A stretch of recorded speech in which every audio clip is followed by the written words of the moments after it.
তো আজকে চলে আসি এই বাড়িটায় কাজে, ঠিক আছে। তো গতকাল আমি মাল ফাল সব পাঠিয়ে দিয়েছিলাম, ঠিক আছে। তো দাদার বাড়িতে কাজ হবে আজকে, এই দাদার বাড়িতে। তো দাদা আমার সাথে ফেসবুকের মাধ্যমে যোগাযোগ করেছে, ফেসবুকে কাজও দেখেছে।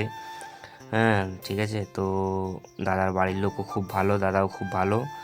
তো সমস্ত খাওয়া দাওয়া আজকে এখানেই হবে, প্রথমেই নাস্তা হবে, ঠিক আছে। তারপরে দুপুরে ভাত হবে, আরও অনেক কিছু আছে। তো ইউটিউবে ভিডিও দেখে তো অনেক জায়গা থেকে তো কাজ এসছে, তো ফেসবুক থেকেই প্রথমবার কাজ এসছে, তো ভালো লাগছে খুবই আমার।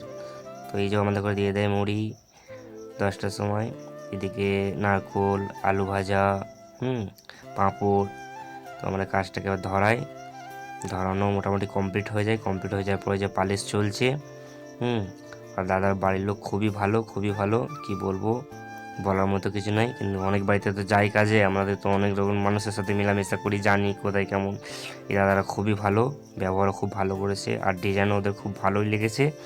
তো ফাইনালি দেখিয়ে দিই কেমন হয়েছে। এই যে দেখে নাও, নিচে থেকে ওর পর্যন্ত খুব সুন্দর হয়েছে। এটা টোটালি 304-এর কাজ হয়েছে, 18 গেজের কাজ হয়েছে। A to Z 304 আছে, আর 18 গেজ আছে। তো ফিনিশিং হয়ে যায়, ওপর থেকে নিচে তো ফুল ফিনিশিং করি। তো ফিনিশিং হয়ে যাওয়ার পর একবার ওপর থেকে দেখিয়ে দিই কেমন হয়েছে, আর একবার ওপর দিকে উঠে একবার দেখিয়ে দিই। এই যে এইখান থেকে দেখো কত সুন্দর লাগছে দেখতে, টোটালি ওপর থেকে। তো এখান থেকে দেখে ভালোই লাগছে। তো এবার আমাদের খাবার পালা শেষের দিকে, চামটাম সব হয়ে যায়, তো আমাদের ঘরে খেতে দিয়ে দেয়। খাবারের সাথে অনেক কিছু দেয়, দেখে নাও তোমরা সব। আর রান্না বান্না খুব ভালো করেছে কাকিমা। তো চলো, বাই।